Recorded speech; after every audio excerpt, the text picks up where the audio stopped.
আপনি যদি যারা আল্লাহর আইনের জন্য কাজ করে তাদেরকে ভোট দেন, তাহলে আপনি জান্নাত পাবেন। এই জান্নাত পাওয়া একটা জিনিস আর জান্নাত দেওয়া একটা জিনিস, দুইটার মধ্যে পার্থক্য আছে। বিএনপির এক নেতা বলতেছেন যে যদি জামাতের কোনো মহিলা যদি যায় তাকে বিবস্ত্র করা হবে যদি মহিলা ভোট চাইতে চায়। এটা কেমন কথা? আপনি যখন ফ্যামিলি কার্ড নিয়ে ভোট চাচ্ছেন তো কেউ তো আপনাকে বাধা প্রদান করছে না। রাজনৈতিক দলগুলো নির্বাচন ঘিরে নানা রকমের সাংগঠনিক তৎপরতা চালাবে, এটা স্বাভাবিক। নেকাব ছিঁড়ে ফেলছে। আর বিএনপি একজন নেতা তো বলেছেন এই যে নেকাবটা নাকি হচ্ছে বেশ্যারা পরে। ঢাকা বিশ্ববিদ্যালয়ের কেন্দ্রীয় ছাত্র সংসদ ডাকসু মাদকের আড্ডাখানা ও বিশ্বাখানা ছিল বলে মন্তব্য করেছেন বরগুনা জেলা জামায়াত ইসলামীর সহকারী সেক্রেটারি জেনারেল মোহাম্মদ শামীম আহসান।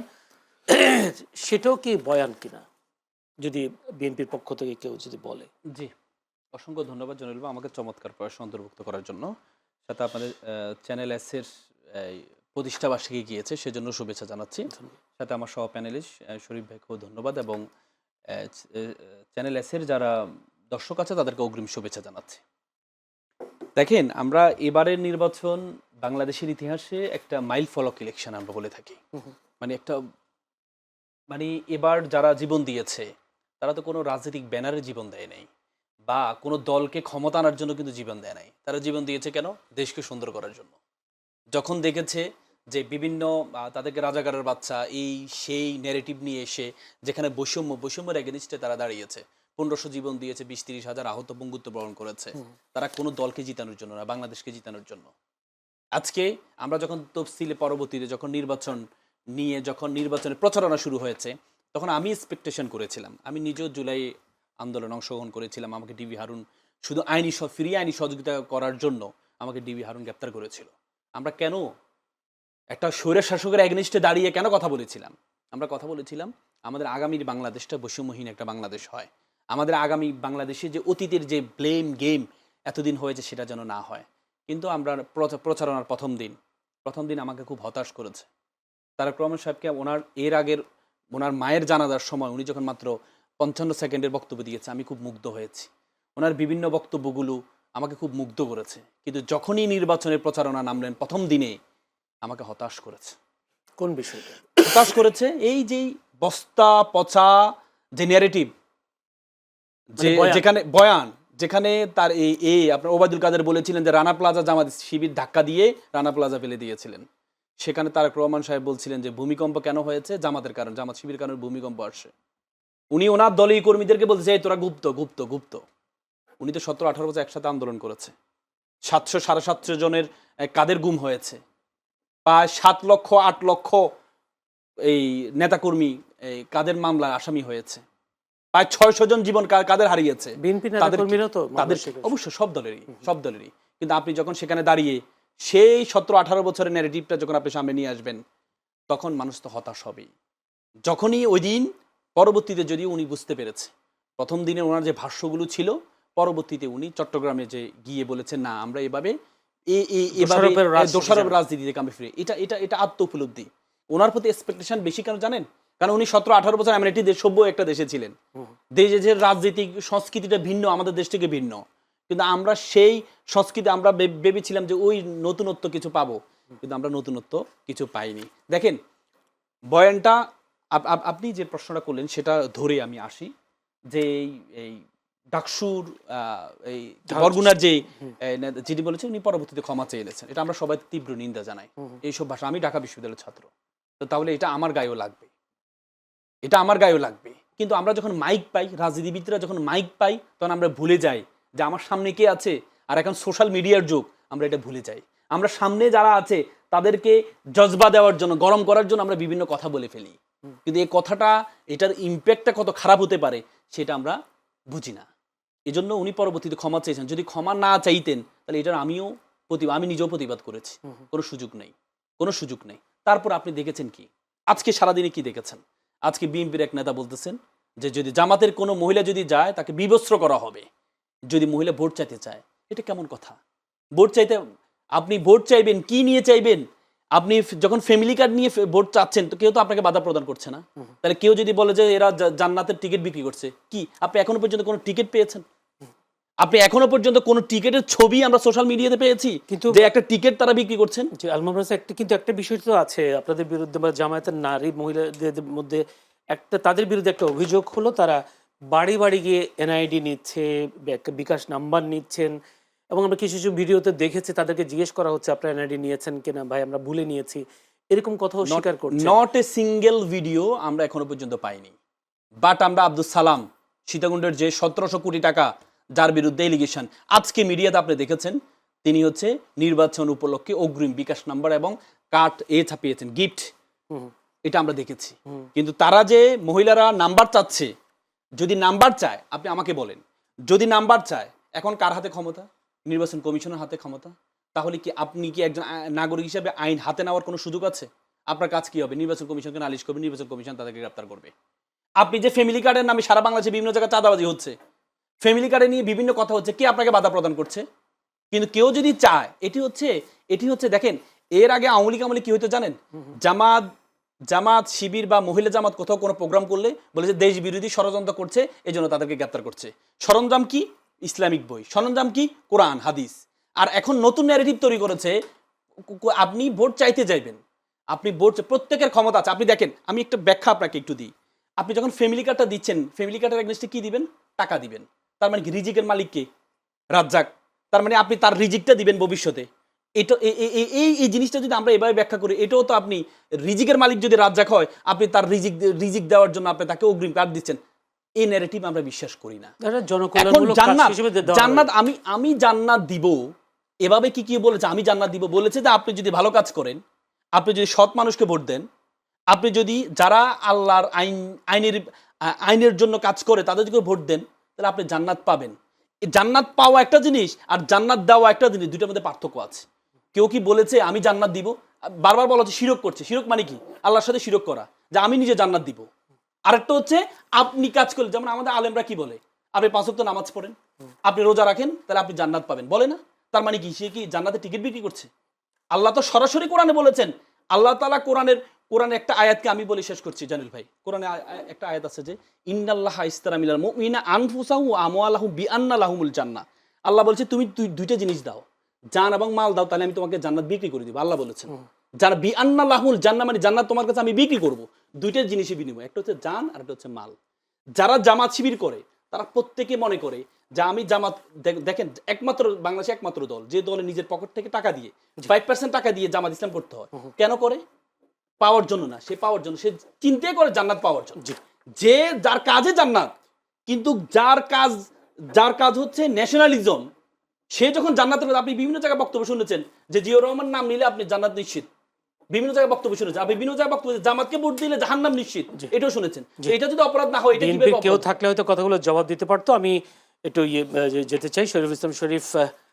জামায়াত বলা হচ্ছে 31 জানুয়ারি সোহরাওয়ার্দী উদ্যানে প্রথম একটা নারী সমাবেশ করতে যাচ্ছে। তাদের বলা হচ্ছে তাদের বিরুদ্ধে একটা অভিযোগও আছে, যারা নারী কোনো প্রার্থী 300 আসনের মধ্যে দেয়নি, কিন্তু তারা আবার নারীদেরকে সামনে নিয়ে আসার চেষ্টা করছে। জামায়াত সোহরাওয়ার্দী উদ্যানে 31 জানুয়ারি নারী সমাবেশ করবে। নারী সমাবেশ করার পেছনে কোনো কারণ দেখেন কিনা, বা এই নারী সমাবেশের মাধ্যমে কোনো মেসেজ দিতে চাই কিনা জামায়াত? ধন্যবাদ। আমি এর আগের যে অংশটা আলোচনা করেছিলাম, আমি এর সঙ্গে কতগুলো জিনিস যুক্ত করি। জি বলেন। বাংলাদেশের মুক্তিযুদ্ধ ইস্যুটা 100 বছর পরেও এটি জীবন্ত। কতগুলো ইস্যু আছে, এটি কখনো পুরনো হয় না। একটা দেশের জন্ম, একটা দেশের জন্মের সাথে যারা বীরত্বপূর্ণ ভূমিকা পালন করেছে তাদেরকেও যেমনিভাবে ইতিহাস শ্রদ্ধার সাথে স্মরণ করবে, যারা সেটি চায়নি তাদেরকেও ইতিহাস সেইভাবে নিন্দা করবে। তারেক রহমান তার দলের কেউ আমি নই, কিন্তু আমি এটুকু মনে করি, অনুধাবন করি, যেহেতু তার বাবা বাংলাদেশের মুক্তিযুদ্ধের একজন সেক্টর কমান্ডার ছিলেন, বাংলাদেশের মুক্তিযুদ্ধের ঘোষণার সাথে তার একটা যোগাযোগ আছে, তিনি যেহেতু জেট ফোর্সের প্রধান ছিলেন, সুতরাং তারেক রহমান অথবা বিএনপির এটি সঙ্গত যে তারা অবশ্যই মুক্তিযুদ্ধকে ছোট করার যে কোনো ধরনের প্রচেষ্টা তারা রুখে দেবে। এবং বাংলাদেশে শেখ হাসিনা তার সমস্ত দুষ্কর্ম ছোট করার জন্য যে কোনো প্রচেষ্টা কেউ চেষ্টা দেখছেন কিনা, কারো কেউ যদি করে সেটিকে রুখে দেবে, আমি সেটি বলছি। বাংলাদেশের মুক্তিযুদ্ধকে শেখ হাসিনা ব্যবহার করত, এটিকে সে সমস্ত দুষ্কর্মের ত্রিপল হিসাবে ব্যবহার করত। তার মানে এই না যে এখানে তারামন বিবির আত্মত্যাগ এটি ব্যর্থ মিথ্যা হয়ে যায়। তার মানে এই না যে এখানকার শহীদদের আত্মত্যাগ ব্যর্থ হয়ে যায়। সেকেন্ড জায়গাটা হচ্ছে অভিযোগ পাল্টা অভিযোগ, যে যেভাবে পারছে সে সেভাবে এটিকে ব্যবহার করছে। আপনি আমাদের এখানে আমরা ইতিহাসটাকে গ্রহণ করছি কাট এবং পেস্ট করে। আমি বলছি যে 111-এর যে সরকারটা, সেই সরকারটা শেখ হাসিনাকে ক্ষমতায় বসানোর জন্য এসেছিল। আবার বলছি তারেক রহমান মুসলেকা দিয়ে দেশ থেকে পালিয়ে গিয়েছিল। আমার প্রথম বলা উচিত যে একটা সরকার, সে সামরিক হোক বেসামরিক হোক, সে কোনো পলিটিশিয়ানকে জোর করে মুসলেকা আদায় করতে পারে কিনা। যদি আমি বলি এবং এটিকে যদি আমি এস্টাবলিশ করার চেষ্টা করি যে তারেক রহমান পালিয়ে গিয়েছিল মুসলেকা দিয়ে, তাহলে কোনো না কোনোভাবে আমি ওই 111-এর মাইনাস পলিটিক্সের যারা এখানে ইন্ট্রোডিউস করতে চেয়েছিল তাদেরকে আমি সাপোর্ট করছি। আবার এটাও সত্যি যে যারা তর্কগুলো করছে আপনি কিন্তু মাঝে মধ্যে তাদের মধ্যে ইউনিটিও দেখবেন। গত কয়েকদিন আগে আমরা দেখলাম দুটো পক্ষই একসাথে বসলেন গুলশানে এবং তারপরে বললেন নির্বাচনের পরে আমরা একসাথে সরকার পরিচালনা করব। তাহলে যারা এই যে চাঁদাবাজির সাথে জড়িত, যারা টেম্পো স্ট্যান্ড দখল করছে, যারা এটা করছে সেইটা করছে, আমি একজন ভোটার হিসাবে আপনাকে জিজ্ঞেস করব যে আমি আপনাকে ভোট দেওয়ার আগে আমি আপনাকে ভোট দিব, কিন্তু তার আগে আপনি কেন এই চাঁদাবাজকে, এই টেম্পো স্ট্যান্ড দখলকারীকে, এই মাস্তানদেরকে, এই খুনিদেরকে আপনি কেন গিয়ে আমার ভোট নেওয়ার আগে তার সাথে ইউনিটির প্রস্তাবটা দিলেন? শরীফুজ্জামান শরীফ, ছোট্ট করে যদি বলেন তারপর আমি যাবো আল মামুন রাসেলের কাছে। সেটা হচ্ছে সম্ভবত আজকেই জামায়াত ইসলামী আমির ডাক্তার শফিকুর রহমান বলেছেন মা বোনদের সম্মানে যেখানে হাত দেওয়া হবে সেখানে প্রতিরোধ গড়ার আহ্বান জানিয়েছেন। মা বোনদের নিরাপত্তা, সম্মান, মর্যাদা সবার আগে। তিনি বলেন ক্ষমতায় গেলে সিন্ডিকেটের হাত ঘুরিয়ে দেওয়া হবে, চাঁদাবাজি করতে দেওয়া হবে না। এবং তিনি বলেছেন মানে অনেকটা হাত ঘুরিয়ে দেওয়া কথা বলেছেন। আপনি কি দেখেন কিনা আগামী নির্বাচনগুলো, আরো নির্বাচনী দিনগুলো সহিংস হওয়ার সম্ভাবনা দেখেন কিনা? ধন্যবাদ। এসব আমি বক্তব্যগুলো আপনাকে মনে করিয়ে দেই, এই যে নারীদের উপরে জামাতের যে নারী সমাবেশের যে আয়োজনটা, রাজনৈতিক দলগুলো নির্বাচন ঘিরে নানা রকমের সাংগঠনিক তৎপরতা চালাবে, এটা স্বাভাবিক। এবং প্রত্যেকেই চেষ্টা করবে তার জনসমর্থনের বিষয়টি ভোটারদের সামনে তুলে ধরার জন্য। এবং প্রতিযোগিতাটা থাকবে, এটি আমাদের প্রত্যাশা। আমরা একটা ম্রিয়মাণ নির্বাচন চাই না, আমরা একটা জমজমাট প্রচারণা চাই, আমরা একটা একেবারে ফ্রুটফুল একটা উৎসবের আমেজে নির্বাচন চাই। কিন্তু একই সাথে আমি আপনাকে মনে করিয়ে দিব যে এই যে নারীদের আক্রান্ত করার বিষয়টি, এটি একটা শাস্তিযোগ্য অপরাধ। ইলেকশন কমিশন এই জায়গাটায় তার উপরে অর্পিত দায়িত্ব কি সে পালন করছে না। এবং আজকে কোনোভাবেই আপনি নারীর উপরে আক্রমণ করা, তাকে আটকে রাখা, তাকে ভোট চাইতে এলে পুলিশে খবর দেওয়া, এগুলো কোনোভাবেই সমর্থন করার বিষয় না। একই সঙ্গে মনে করিয়ে দিচ্ছি, মে মাসের সম্ভবত 30 তারিখে জামাত ইসলামের আমির একটা সোশ্যাল মিডিয়ায় একটা স্ট্যাটাস দিয়েছিলেন।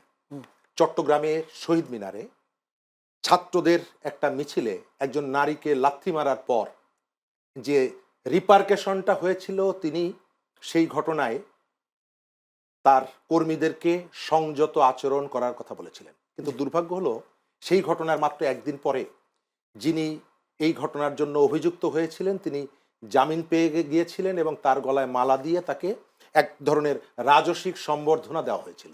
আমরা আজকে বাড়িতে ভোট চাওয়ার জন্য যে ঘোষণা দিচ্ছি, বাড়িতে ভোট চাইতে নারীরা এলে পুলিশকে খবর দিব, পুলিশে ধরিয়ে দিব, এই যে খারাপ কাজটি, আমরা যদি ওই ঘটনার পর থেকে প্রতিবাদটা জারি রাখতাম, সোশ্যাল মিডিয়ায় নারী দেখলেই তাকে অশ্রাব্য ভাষায় পরিচয় গোপন রেখে গালাগালি করা যদি আমরা বন্ধ করতাম, নারীকে একেবারে ভোগের সামগ্রী হিসাবে তুলে ধরার যে প্রবণতা সোশ্যাল মিডিয়ায় দেখছেন, এটি যদি পরিবর্তন হতো, তাহলে আমার মনে হয় আজকের এই ঘটনাগুলো যারা ঘটাচ্ছে তারা সেই সাহসটা পেতে, মানে সে পুনরাবৃত্তি হতো না। ধন্যবাদ আপনাকে জনাব আল মামুন রাসেল। কয়েকটা প্রশ্ন রয়ে গেছে, সেটা হচ্ছে প্রথম যেদিন অভিযোগ করেছেন শরীফুজ্জামান শরীফ, জামায়াত ইসলামের আমির তারেক রহমানের সাথে যোগাযোগ করে বলেছেন নির্বাচনের পরে বসবেন কীভাবে একটা ইউনিটির সাথে দেশ চালানো যায়। কিন্তু ওনার অভিযোগ হলো এই ইউনিটি করবার রাইট জামায়াত ইসলামের আমিরকে কে দিল? যেহেতু আপনারাই বলছেন টেম্পো স্ট্যান্ড চাঁদাবাজি, এই চাঁদাবাজি, ওই চাঁদাবাজি জড়িত বিএনপি, তাই এই চাঁদাবাজি দলের সাথে ইউনিটি করার রাইট কে দিল? আসলে আমরা তো ইউনিটি জিনিসটাই বুঝি না। ইউনিটি মানে কি? ইউনিটি মানে না যে শেখ হাসিনা যেটা করেছিল, যে জাতীয় পার্টিকে বলেছে তোমাকে 13-12টা সিট দিব, এরপর তোমাকে 2টা মন্ত্রিত্ব দিব, মানে এই নির্বাচনের আগেই বলে দেওয়া। ইউনিটি মানে বলতে বোঝানো হয়েছে ইউনিটি গভর্নমেন্টের পলিসিটা কিন্তু তারেক রহমান সাহেব যখন লন্ডন ছিল তখনই কিন্তু ঘোষণা করেছিলাম, 31 দফার মধ্যে ছিল, ঘোষণা করেছিলেন যে আমরা একসাথে কাজ করা মানে এটা না। একসাথে কাজ করা, দেখেন, একসাথে কাজ করা বলতে আমরা বিরোধী দলকে কি মনে করি? বিরোধী দল মনে করি বিরোধী দলের পর্যায়ে পড়ে না, তার কোনো রাজনৈতিক অধিকার নেই, তার কোনো সভা সমাবেশের অধিকার নেই, সে বাইরে থাকবে এই অধিকার তার নেই, সংসদে থাকবে এই অধিকার তার নেই। যেমন বেগম জিয়ার উপর যেটা করা হয়েছে, জামাতের 9-10 জনকে ফাঁসি দেওয়া হয়েছে, মানে বিরোধী দল বলতে আমরা এটা বোঝাই। কিন্তু জামাতের আমিরের পক্ষ থেকে বলা হয়েছে আপনি যে ইউনিটি গভর্নমেন্টের কথা বলেছেন আমরা একসাথে কাজ করতে চাই, তার মানে কি আমি আমার মতো করে ইলেকশন করবো, আপনি আপনার মতো করে ইলেকশন হবে, যে জয়ী হবে আমরা বিপরীত পক্ষ তাকে সহযোগিতা করবো। 91 সালে আপনি কি দেখেছেন? 91 সালে যখন বিএনপি জয়লাভ করলো তখন 365 দিন হরতাল দেওয়া হয়েছে। তার মানে কি আপনাকে রান করতে দিব না, এই রান করতে দিব না, এটা থেকে আমরা বেরিয়ে আসবো। আপনি আপনার পলিটিক্স করবেন, একটা বিরোধী দল একটা সরকারের জন্য খুব গুরুত্বপূর্ণ, খুবই গুরুত্বপূর্ণ। একটা বিরোধী দল যদি শক্তিশালী হয় তাহলে গভর্নমেন্ট অটোমেটিক শক্তিশালী হতে বাধ্য। আজকে দেখেন বিএনপির অনেক ভালো ভালো কাজগুলো শুরু করেছে, সামাজিক কাজ কেন হয়েছে? কারণ যখন দেখতেছে তাদের যে বিপক্ষ দল আছে তারা সামাজিক কাজ করছে, তাহলে আমাকেও সামাজিক কাজ করা উচিত। আপনি ছাত্র সংসদ ইলেকশনে যখন ব্যর্থতা যখন জগন্নাথ ইলেকশন আসলো, ছাত্রদল 31 দিন ব্যাপিয়া ছাত্র কল্যাণমূলক কার্যক্রম ঘোষণা দিয়েছে। কেন দিয়েছে?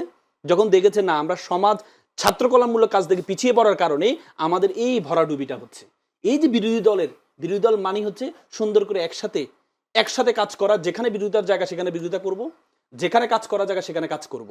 এবং কি আগামী 5টা বছর, উনি রয়টার্সকেও বলেছে আগামী 5টা বছর আমরা যে ইউনিটি গভর্নমেন্টে কাজ করতে পারি তাহলে আমাদের সংস্কারগুলো বাস্তবায়ন হবে। আর সংস্কারগুলো যদি বাস্তবায়ন হয় তাহলে ভবিষ্যতে কখনো কোনো শাসক তৈরি হবে। সেটির কথা বলেছে। একটা প্রশ্ন সেটা হচ্ছে যেটা শরীফুজ্জামান শরীফ বলছেন যে চট্টগ্রামে যে নারীর উপর হামলা, সেই হামলার প্রতিবাদ যদি অক্ষুণ্ণ রাখতো, জারি রাখতো, তাহলে আজকে জামায়াতের নারীদের উপর যেভাবে বিভিন্ন জায়গায় ভোট চাইতে গিয়ে হামলা হচ্ছে সেই হামলাগুলো হতো না। তার এই অভিযোগের কি জবাব দিবেন? চট্টগ্রামে জামাতের যেটা করেছে সে বড় ধরনের কিছু না, সমর্থক পর্যায়ে ছিল এবং জামাতের এটা প্রতিবাদ করেছে। এবং সে যখন তাকে আপনি দেখেন এই অবস্থায় বলা হয় যে সব প্রশাসন জামাতের, কিন্তু তাকে গ্রেপ্তার করা হয়েছে। আপনি দেখেছেন এই পর্যায়ে এতগুলো মহিলার উপর আক্রমণ হয়েছে, এত জায়গা আক্রমণ হয়েছে, কোথাও একটা মামলা হয়েছে? গ্রেপ্তার তো দূর কথা, মামলাও হয়নি, কিন্তু সেদিন মামলাও হয়েছে, তাকে গ্রেপ্তার করা হয়েছে, সে জেলও খেটেছে, তারপর জামিন পেয়েছে। তার যে পাশের যে লোকগুলো ছিল সেগুলো তাকে ফুল দিয়ে বরণ করে। মামলা কেন করছে না জামায়াতের নারীরা? জামাতের মামলা নিচ্ছে না। এখন প্রথমে মিরপুরে যখন হয়েছে, জামাতের আমিরের আসনে যখন হয়েছে, আমির নিজে বলেছে আমরা ধৈর্য ধরছি, আমরা এই মামলা হামলার এটা পছন্দ করি না, আমরা আজকে প্রতিবাদ করলাম বাট আমরা মামলা করব না। কেন করিনি? এই যে পচা সংস্কৃতি থেকে বের হয়ে আসার জন্য সতর্কতা স্বরূপ। কিন্তু সতর্কতা তো আমরা দেখি নাই। পাপি আপার মতো একজন এমপি সে বলেছে যে যদি কোনো ছাত্রী সংস্থার কেউ ভোট চাইতে আসে 99 কল করবেন। কেন? কি ভোট চাওয়ার অধিকার কি কারো নেই? ভোট চাওয়ার কি অধিকার কারো নেই? আপনি কেউ ভোট চাইতে গেলে তাকে বিবস্ত্র করবেন?